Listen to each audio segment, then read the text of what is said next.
Salam alaikum, marhaba bikoum dans notre deuxième épisode Coffee Shot qui est présenté bien sûr par moi-même, Sidali et Sami. Salut.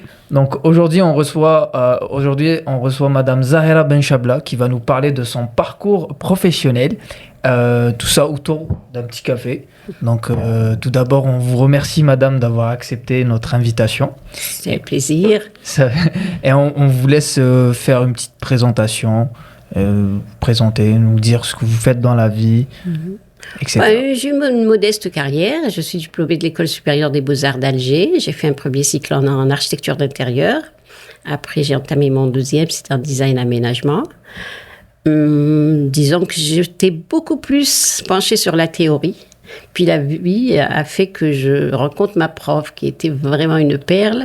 Elle était enseignante en histoire de l'art. Elle m'a tout transmis. D'ailleurs, même les publications qu'elle recevait, j'étais après elle la première qui les lisait. Ça venait de l'étranger. À l'Alger, il n'y en avait pas ce genre de publication. Et c'est comme ça, je crois, qu'elle m'a piqué. Et puis depuis l'histoire de l'art, il y a eu aussi l'avènement, la décennie noire en Algérie. Et tous les profs sont partis parce que l'histoire de l'art en Algérie n'était pas enseignée en tant que spécialité. On avait seulement un module complémentaire de la formation. Donc, quand ils sont partis, il n'y avait plus d'enseignants d'histoire de l'art. J'ai été prise en tant que remplaçante jusqu'à ce qu'on trouve. Et c'était tellement réussi qu'on m'a gardée. Je l'ai fait de 2004 jusqu'à 1992 jusqu'à 2004. Quand même. Ouais. 2004, je suis arrivée au Québec. J'ai commencé vraiment à basse échelle. J'ai travaillé même dans un CPE pour faire de l'animation, les arts plastiques, des trucs comme ça. Après ça, avec les contacts, bien sûr, j'ai fait moins d'un an.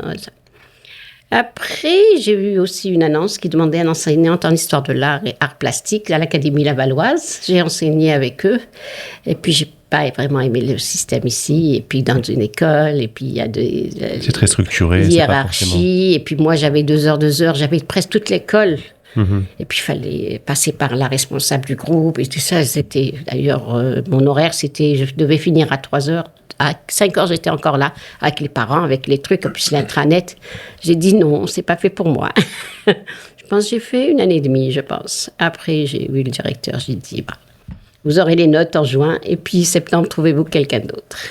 Mais entre-temps, j'avais aussi rencontré quelqu'un d'autre, c'était pour l'image de synthèse 3D. Alors, avec elle, j'ai fait la plus belle affaire depuis que je suis au Québec. Elle faisait de la prospection. Et puis, elle me contactait pour donner des cours. Les cours, je donnais beaucoup plus pour les étudiants qui préparaient le dossier pour rentrer à l'université.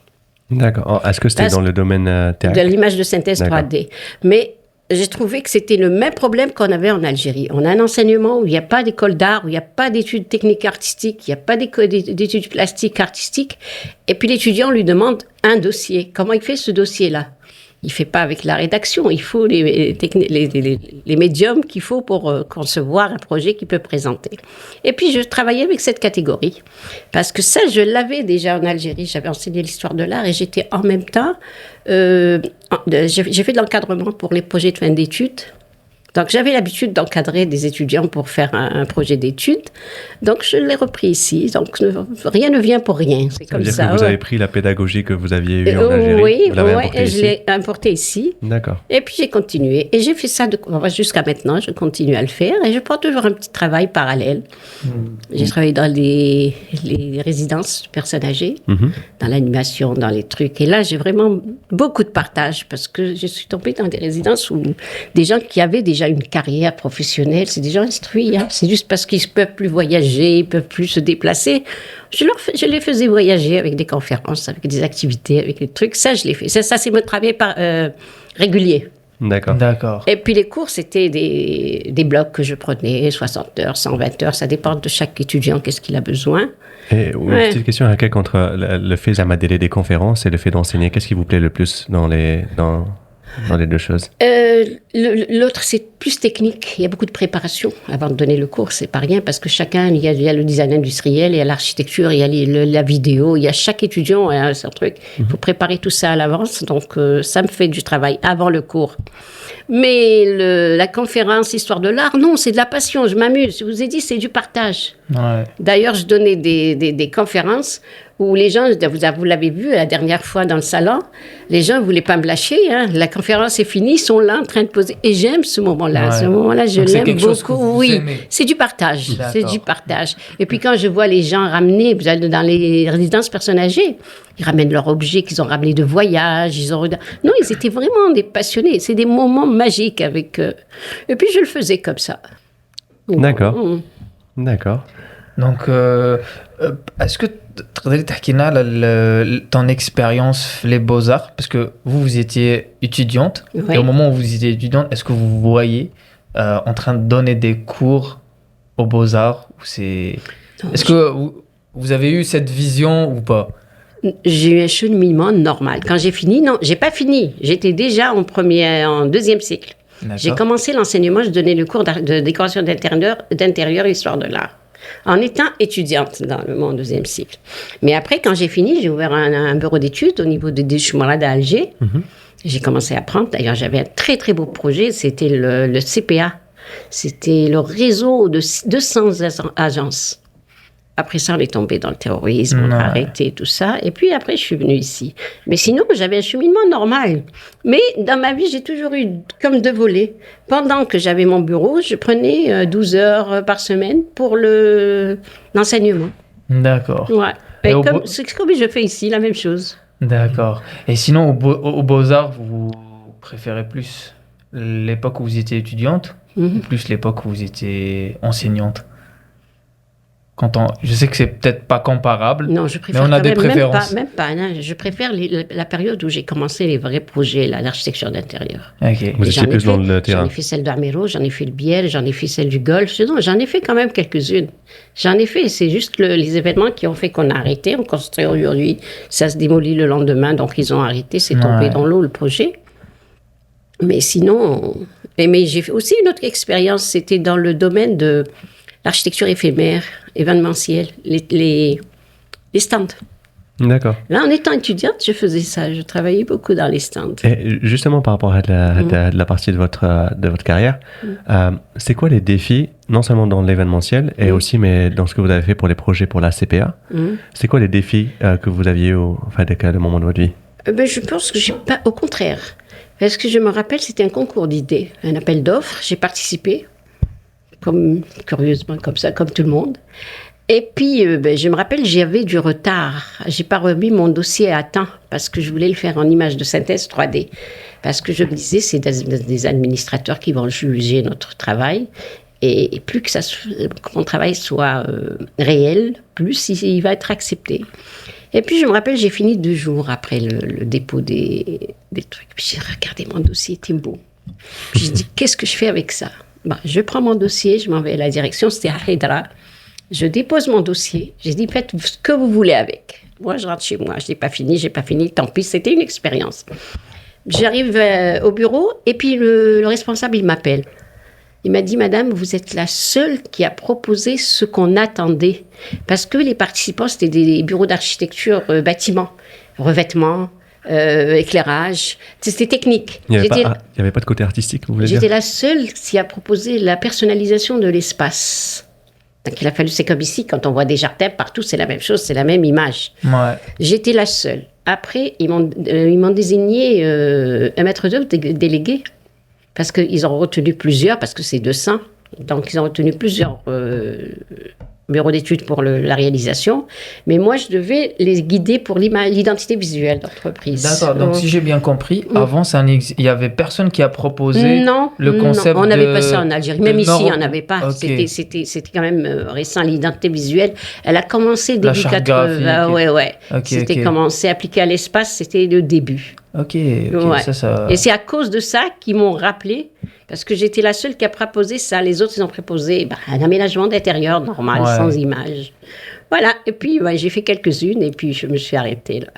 Et par rapport à, juste pour savoir exactement c'était où dans le cheminement de votre carrière, est-ce que c'était Amphion Aménagement, justement?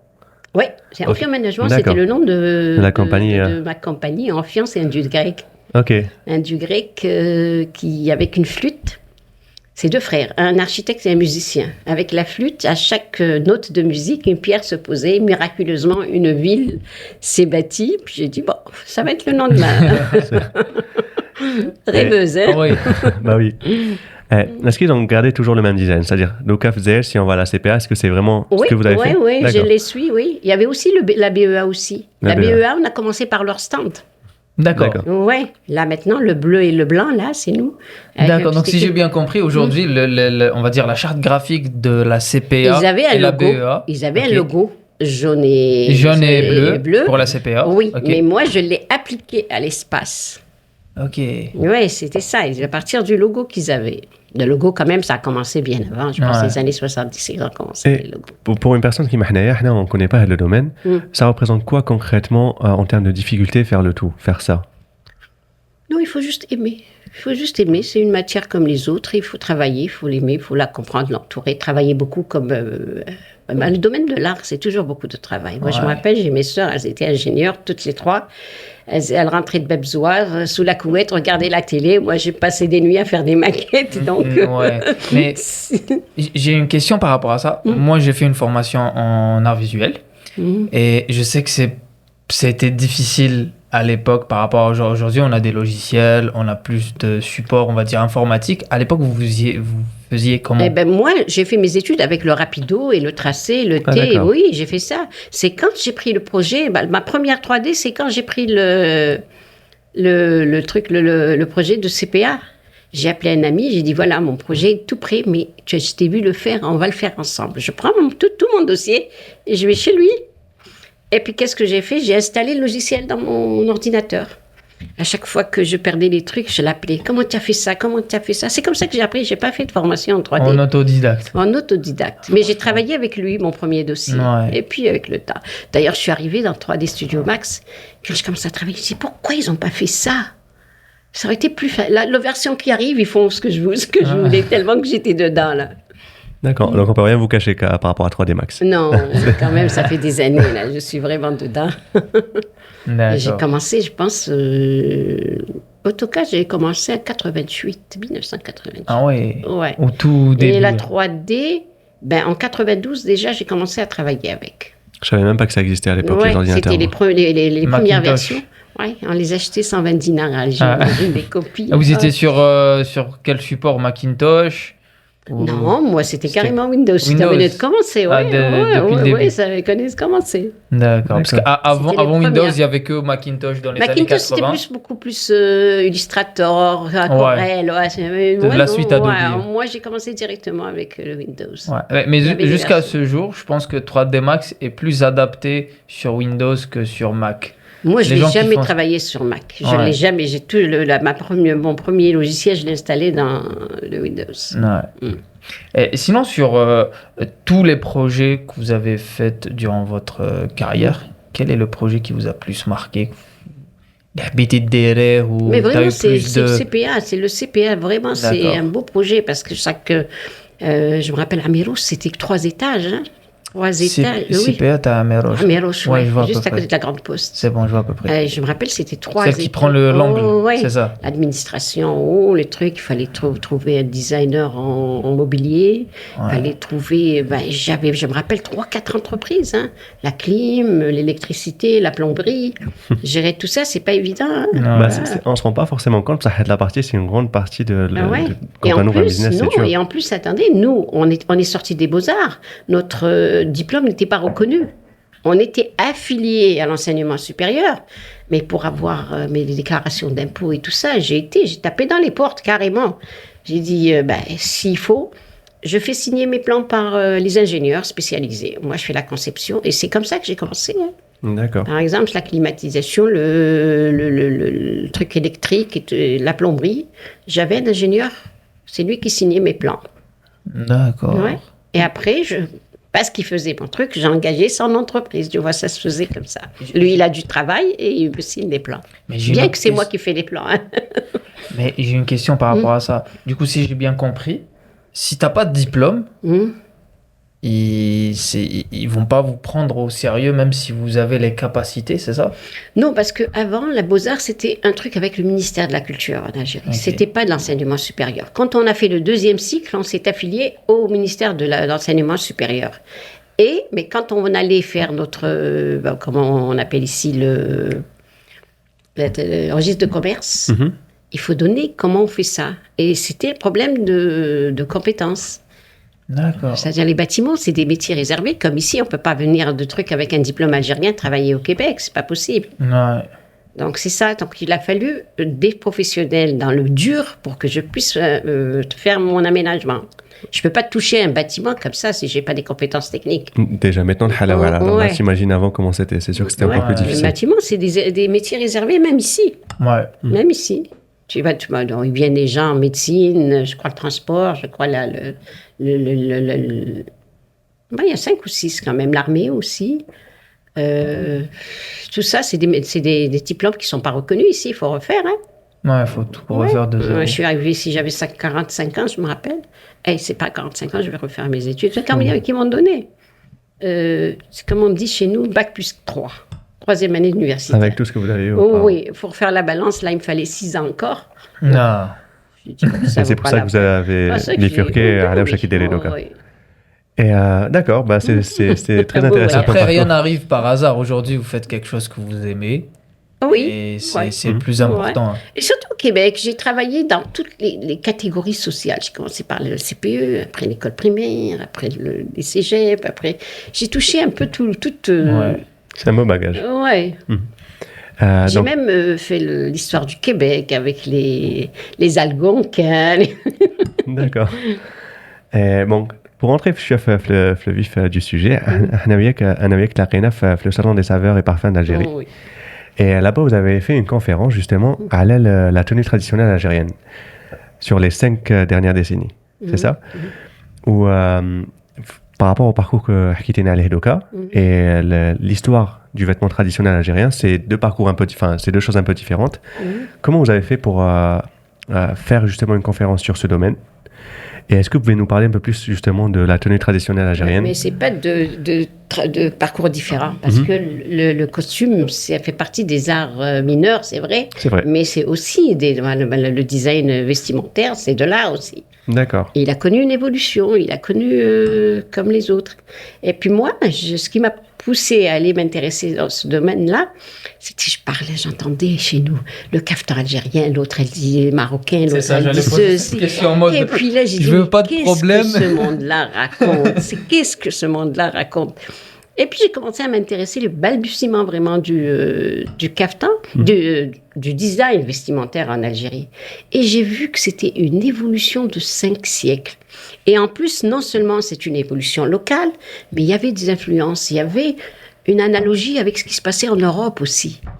Tous les éléments de la garde-robe de la femme algérienne depuis le 15e siècle jusqu'à nos jours, il y avait l'équivalent ou la même chose en Europe, mais l'Algérienne, elle l'a fait avec sa version.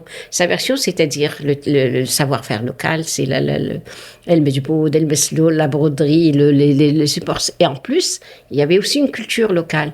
Mais il y avait aussi, en parallèle en Europe, la même chose. Quand je prends un kérékou, d'ailleurs, dans la conférence, j'ai fait les diapos. Kalakou, c'est algérois. C'est algérois. Ok. Mais il y a un kérékou anglais, il y a un kérékou français, Ah oui. il y a un kérékou belge. D'ailleurs, je l'ai projeté.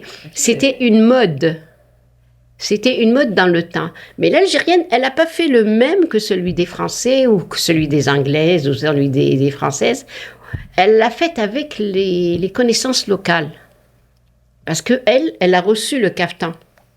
Elle l'a vu, c'était un vêtement pour les hommes. Mais elle a vu la technique de travail et tout ça. Mais en ce moment-là, en Europe, c'était le velours et le doré. On voit leur cape, on voit leur haut.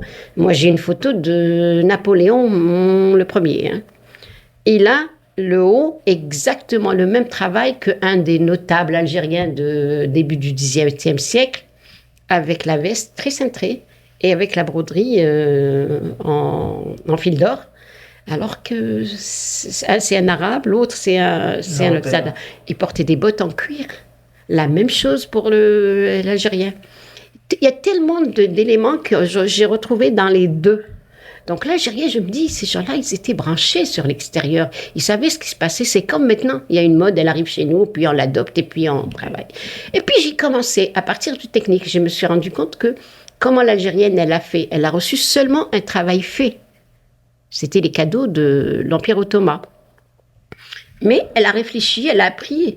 Il y a eu un échange commercial entre l'Italie et l'Algérie. C'est là où ils ont commencé à acheter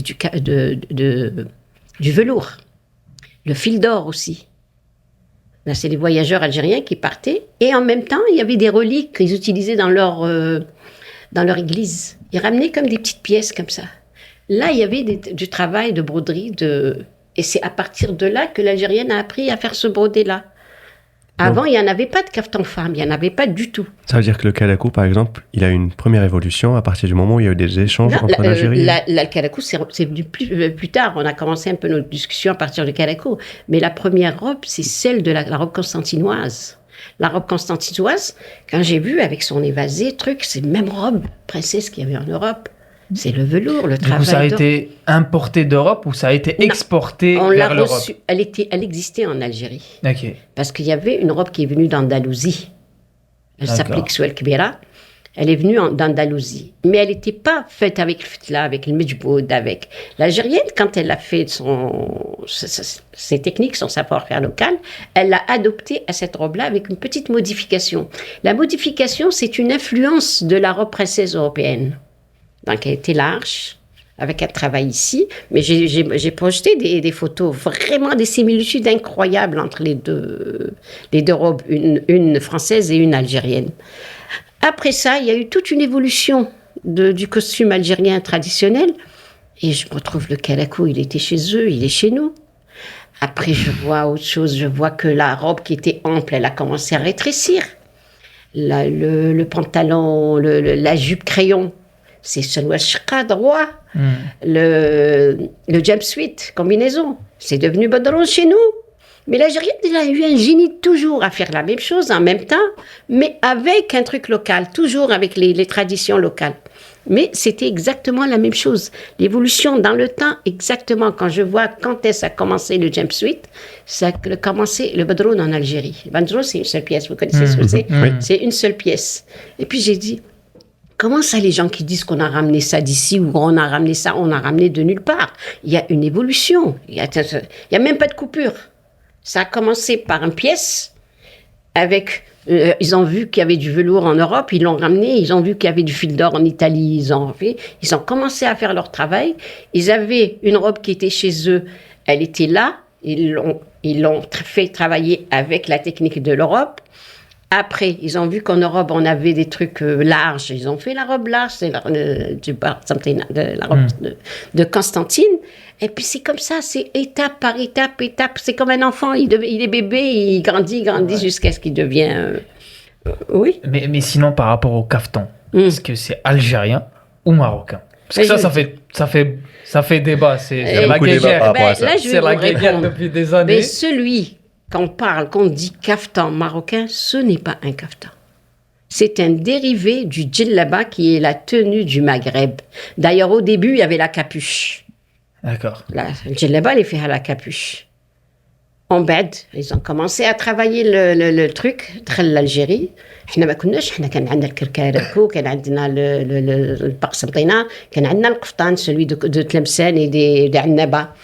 Mais هذاك كنا نجيبوه واش كنا نديرو به هذاك تاع باسكو هما كانوا يديروا لا برودكسيون سي ان بو كوم لو دين il est américain mais c'est la Chine qui fait la grande production on peut pas dire que le din est chinois mais c'est eux et les Turcs qui sont en train de faire le plus grand nombre de din actuellement donc كنا نجيبوه نشريوه نديرو به السهرات كي نعشيو نديرو باسكو كي تخلص التصديره حنا التصديره عندنا نوروب عندنا الالجيروا لو كونستانتينوا لي تروك اون انو سيت روب نعرفوهم مي هذاك القفطان ولا عندك عشيه بيرسون تجي تضيفك tu portes un caftan comme ça mais ça se vendait dans les marchés c'était pas un truc luxueux c'est comme ça un journaliste français un jour il a appelé ça caftan ومن تما بداو tout le monde parle de caftan alors que c'est pas un caftan c'est un dérivé d'ailleurs les ouvertures Comme عنده la bien sûr. capuche, ou عنده sfifa, comme on appelle la passementerie. Elle est du haut en bas. Où est-ce qu'on trouve ces éléments-là? On la trouve dans la djellaba, la qshaba. Juste, elle a été améliorée. Et puis, il regarde maintenant, jusqu'à maintenant, moi, je suis l'évolution. Tout ce qui se fait à Alger aujourd'hui, en côté fantaisie, décoration, coupe et tout ça, le lendemain, tu le trouves au Maroc. Ils ont pas volé seulement ça. Ils sont en train de suivre pas à pas. D'accord. Tout ce qui se fait à Alger, il s'en va directement. Du coup, le kaftan, c'est algérien. C'est Le premier débat qui- est clos. Pour femmes, le premier qui a été fait, c'est l'algérienne. Ok. Le Le débat est clos. ouais. Le kaftan, c'est algérien. Mais ok هذاك اللي يقولوا عليه تاع المغرب هذاك c'est vrai تاع le Maroc. Ok. Mais c'est pas un caftan, c'est une tenue du Maghreb, le djellaba. Elle D'accord. a été améliorée. D'ailleurs, la première version, c'est le Mansouriya.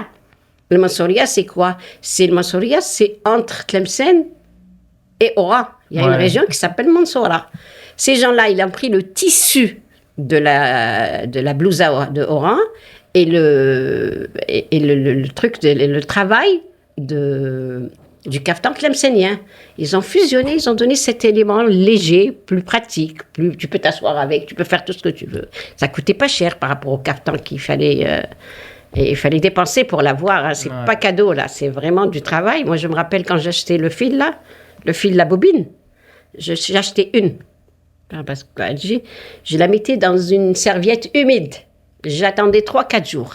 Si la bobine, elle lâche du verre, ça veut dire que ce n'est pas du fil authentique.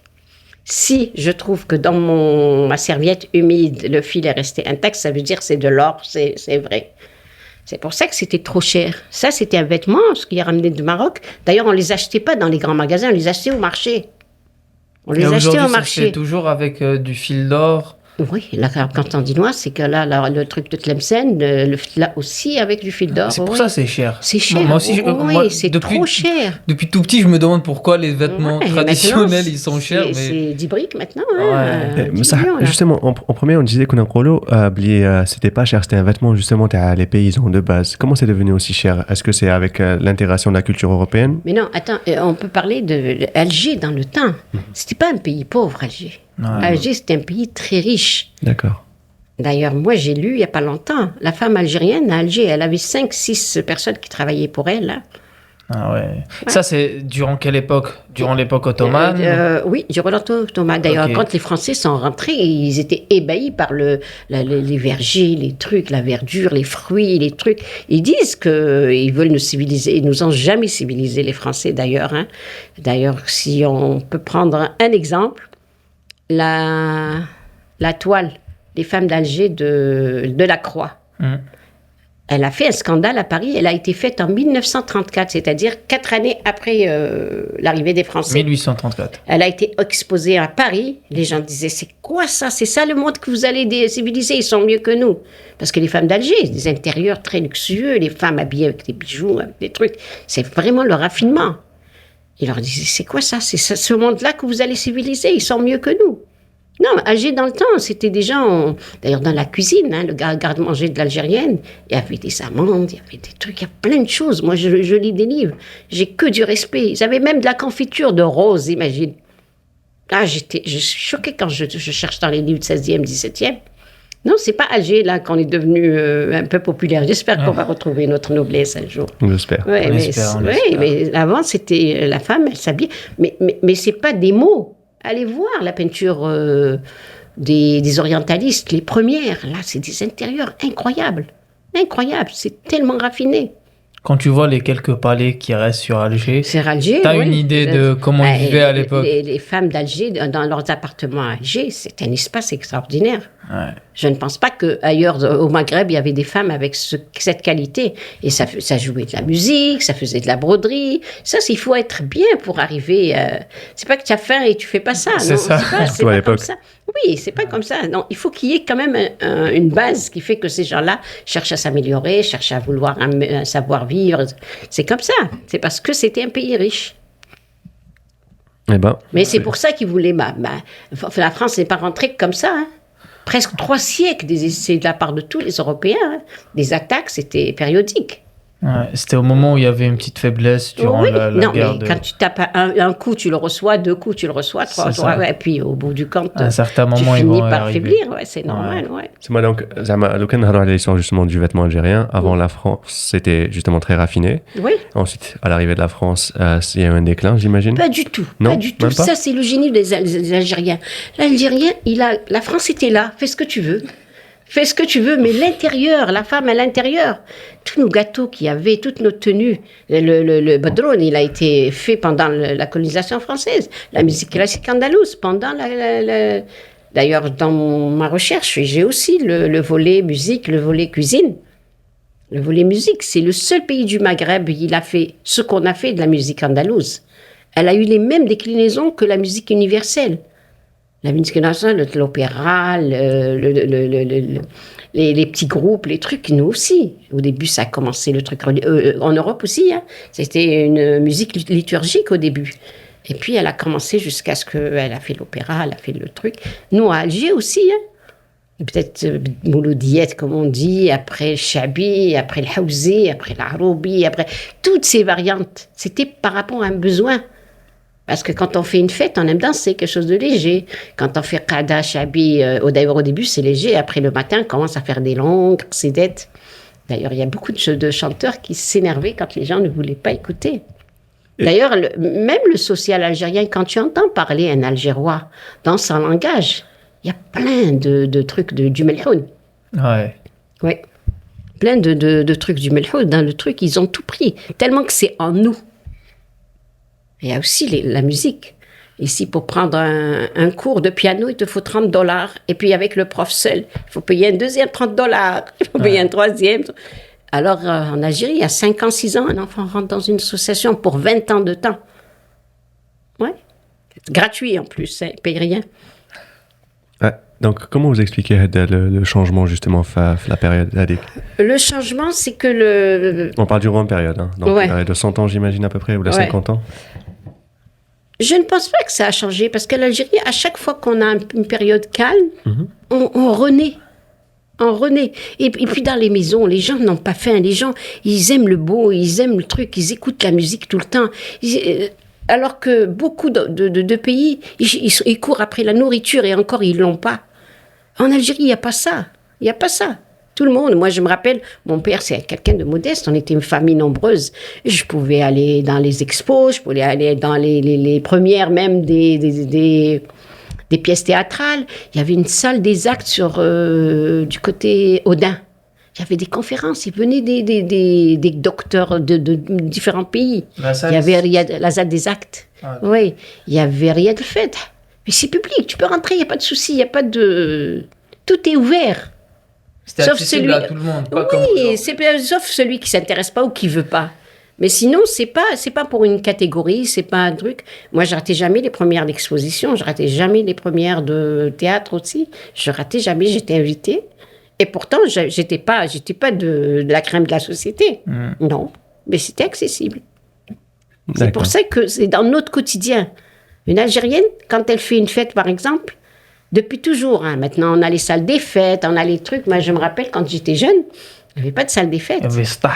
Il y avait Star, mais comment c'était? On se levait le matin, on faisait le ménage sur la terrasse ou la véranda, et puis le tapis, et puis un ciné chez la voisine, un ciné sur l'autre voisine, une tabseh chouette, c'est celle-ci, le tabseh chouette, un btarah, c'est ça. Miraculeusement, une belle salle des fêtes, avec des trucs... avec les moyens du bord. Mais non, la kamra, le halfa, les tissus, là, c'était bien. Mais on faisait, le ciné, là, on les stickait vraiment pour qu'il soit bien, le truc. La belle vaisselle. Mais ça, c'était des gens pauvres, c'était pas des gens riches. C'était monsieur tout le monde. Et puis, moi, je me rappelle, en 1963, j'étais toute jeune, j'ai encore des images. On faisait Alaïch et Tchalek pour la fête de circoncision de mon frère. Là, j'ai encore l'image. Imagine, dans le temps, il y avait la technique du glaçage, oui, fourré, il y avait les amandines, il y avait plein de choses dans le temps. Hein. Là, on est en 1963. C'est maintenant seulement le vêtement a évolué, parce que regarde les autres domaines, la musique... Toutes les choses qu'on avait, c'était des trucs. Moi, quand je vois la technique de la cuisine algérienne, c'est une gastronomie. Qui تشوف المراكا ou les Tunisiens عندهم la cuisine berbère. وإحنا طعم منين؟ مراكو ولا الجزائر؟ طعم مع l'archéologie trop l'algérien. L'archéologie trop l'algérien. Le débat est clos. Mais on dit quand un peuple prend n'importe quelle activité pour 100 ans, elle devient sienne. Okay. Tu vois, c'est ça. Mais qu'est-ce qui prouve, par exemple, que le couscous est, on va dire, algérien ou tunisien ou marocain? Si on voit dans les temples de Massinissa, dans les trucs, on a trouvé les ustensiles de couscous. Okay. Et quand on voit l'Algérie, c'était un producteur de blé. Le Maroc n'était pas un producteur de blé dans le temps. Alors tu vois, il y avait tout. Si tu peux pas faire un couscous, alors tu n'as pas de blé. Ouais. On peut pas faire de fumée oui, sans c'est ça. Ce que j'aime bien, c'est que gars, l'épreuve des Djamna, c'est avec... oui. Il y a eu des preuves par rapport à ce qu'il a dit. Et puis le couscous, c'est pas en lui-même. Hein. Le couscous, c'est par rapport au temps. Parce que quand tu es dans l'Antiquité et tu apprends la technique de conservation, parce que le couscous, c'est de la conservation. C'est l'industrialisation qui a commencé. Passer à la vapeur, parce que si tu laisses le blé tout seul, comme ça, on va le perdre. Les bibites commencent, les trucs commencent. Mais si tu le fais à la vapeur, il va être plus conservable. Ça, c'est le début de l'industrialisation. Et ça, c'est un génie des Numides. Parce que maintenant, tout le monde, au Canada, tout le monde mange du couscous. Et ils adorent ça. Ouais. Mais les gens qui avaient ce savoir, qui étaient stables, qui voulaient améliorer leur vie, c'est ça, le génie est là. C'est nous. C'est comme si on prend les pyramides. Les pyramides maintenant, avec du matériel qu'on a ici, on peut le faire en un an, on fait une pyramide. Mais il faut voir dans le temps comment ces gens-là ont transporté toutes ces grosses pierres. C'est ça le génie. Et sinon, d'après vous, les pyramides, c'est égyptien ou algérien Non, ils sont là-bas. Parce qu'il y a beaucoup de théories qui disent que voilà, les pyramides n'ont pas été faites. Il y a des pyramides en Algérie, quelques-unes. Hein. Ah ouais? Mais comparativement, c'est pas le même. C'est pas la même chose, c'est pas la même chose. Mais il y en a qui pensent que ça n'a pas été fait par des hommes, les pyramides. Peut-être que oui. Non, je ne pense pas. Mais c'était quand même une dure labeur, hein, parce que de déplacer toutes ces pierres, il paraît, moi je l'ai lu dans le truc, ils faisaient des trucs comme des boudins. Bon, pas des boudins, des trucs très durs. Ils faisaient glisser. Après, ils mettaient l'autre et puis ils poussaient jusqu'à ce qu'ils atteignent l'endroit. Ouais. Mais ça, c'est du génie. D'ailleurs, c'est une des merveilles du monde à cause de ça. Parce que pyramide, maintenant, on peut faire une facilement. En une année, on peut la faire, on n'a pas de problème, on a les moyens. Mais le génie de ce peuple-là, qui avait presque pas de moyens, c'est comme les jardins de Babylone, c'est comme les trucs, il a fallu vraiment montrer sa force pour faire ça, c'est pas... Donc le génie justement de la femme algérienne aussi, c'était à l'époque de continuer de préserver les vêtements avec ce qu'elle avait. Avec ce qu'elle avait, ouais.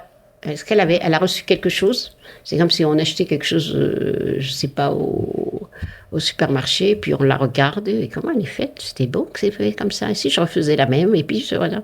Ça, c'est une technique, hein, ça, c'est un nœud, ça, c'est un truc, et puis je le refais, c'est comme ça que ça a commencé. C'est pas commencé comme ça, non. Et c'est sur plusieurs années. C'est sur 5 siècles. La musique, c'est sur 5 siècles, la couture, c'est sur 5 siècles. Alors que, moi, j'ai eu un livre sur la gastronomie, le Hamlahlou, 16e siècle. Ah oui. Ouais, le Hamlahlou, 16e siècle.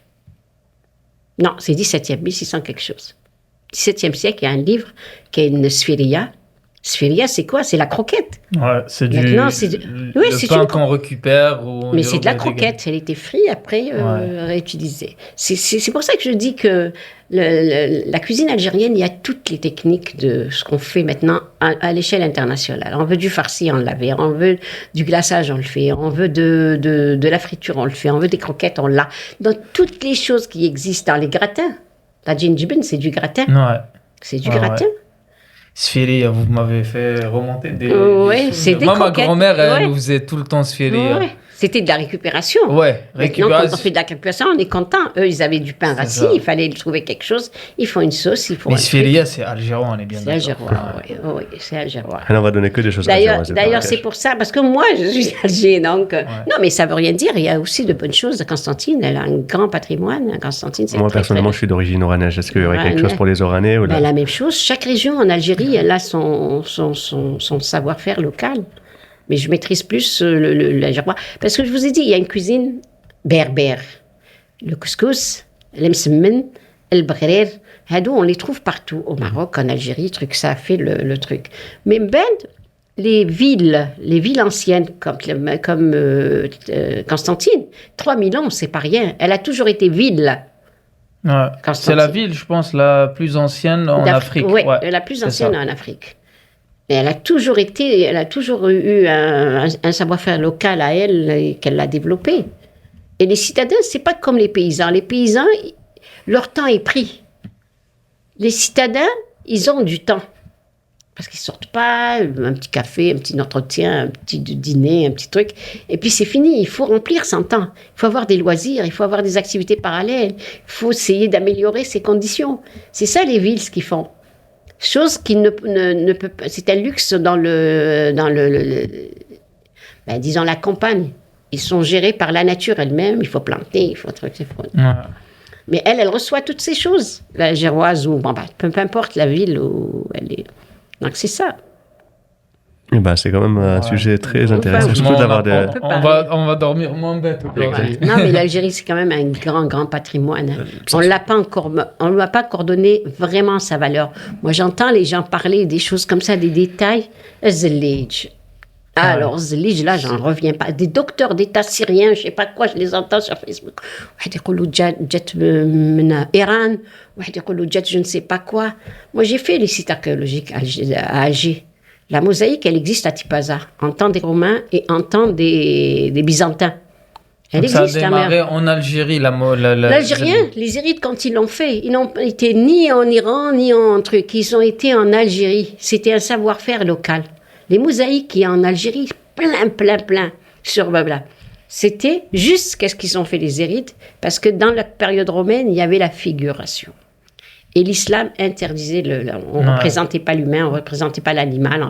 Ils ont opté par le truc géométrique. D'ailleurs, Hadik la rosace, le Toumeniya, je ne sais pas quoi, Hadik, elle a été faite la première fois à Qalat Beni Hammed.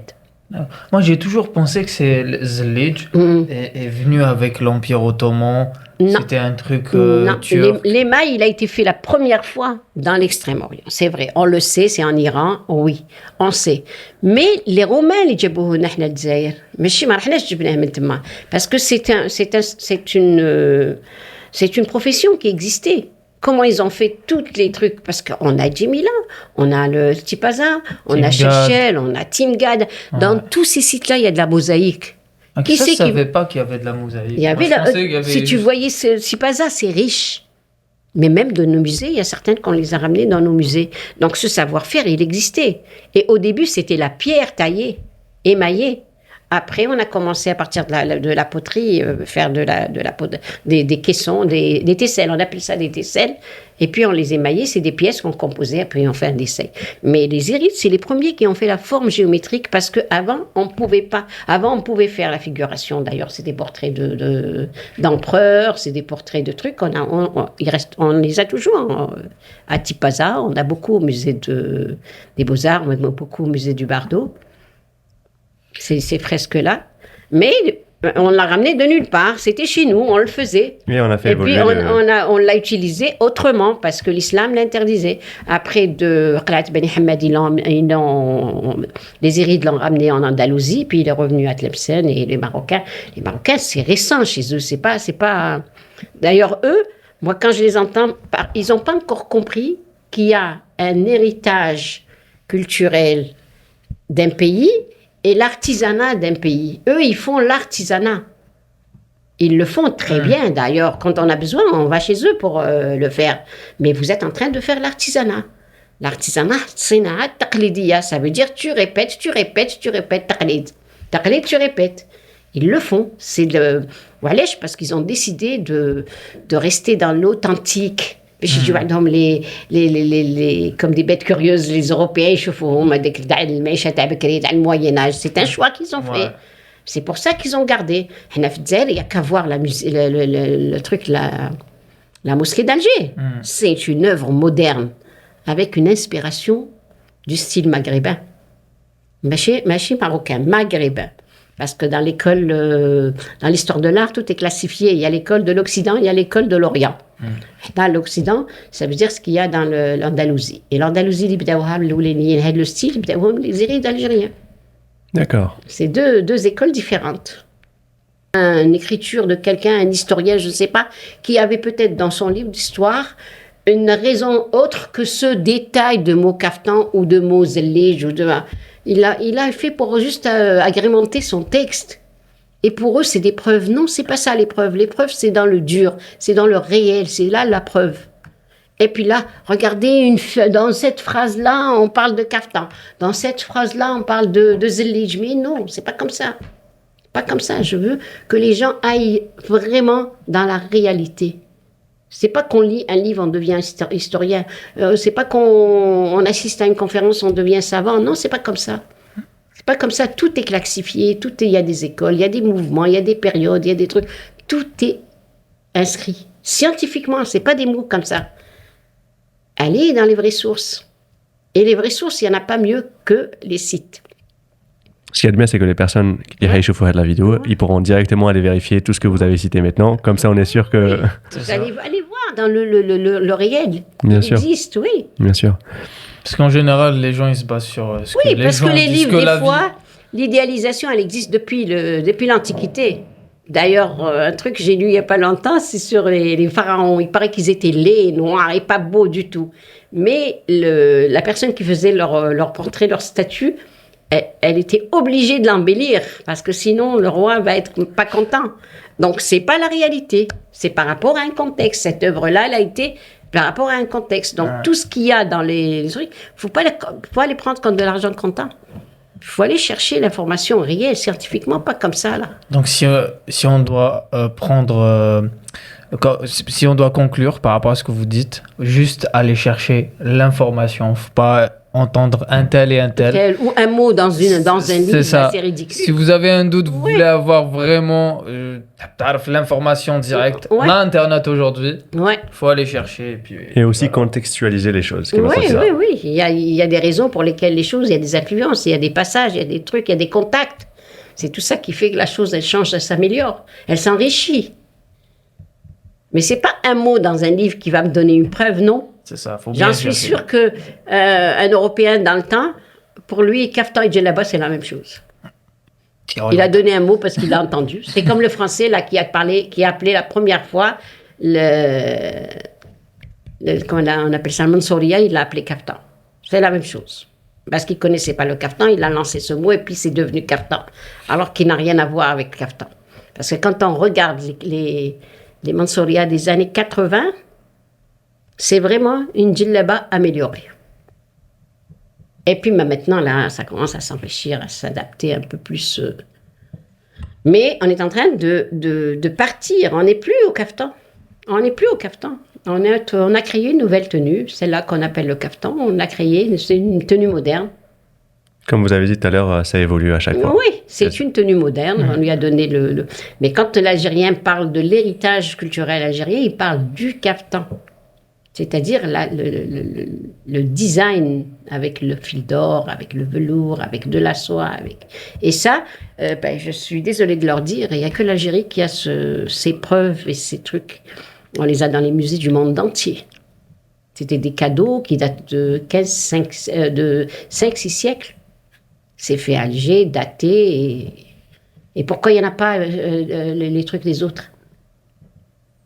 C'est pas parce que une femme a porté un truc Kaftan Qadé, les gens de Fès l'ont porté. Mais est-ce qu'ils l'ont fait dans le temps ? Maintenant, ils commencent à le faire. Mais dans le temps, c'était les Algériens qui sont partis d'Algérie qui l'ont pris avec eux. Les gens de Oujda aussi. Ils portent des tenues traditionnelles algériennes. Mais elle n'est pas d'origine de Oujda. Elle est rentrée d'Algérie. Maintenant, ils le font. Qu'ils le font. Hein? Partout dans le monde, on porte le dîme, non? Bah oui. Oui, c'est ça. Ça fait un vêtement de plus pour tout le monde à porter. Ben oui, maintenant, portez-le. Mais il ne faut pas dire que... Et puis, il n'y a pas que ça, la musique, là. Une chanson qui sort en Algérie aujourd'hui, le lendemain, elle est chantée dans un autre pays. S'il ne prend pas la chanson, il prend un peu de texte. S'il ne prend pas le texte, il prend un peu du rythme.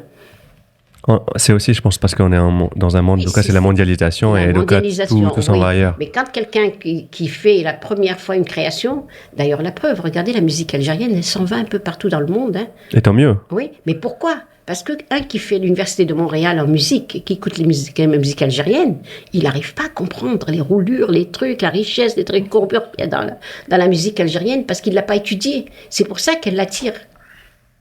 C'est ça. Mais si tu fais un rythme là, juste comme ça, et tu fais une chanson, personne ne va te l'écouter. Tu ne peux pas la faire sortir dehors. C'est normal. Ouais.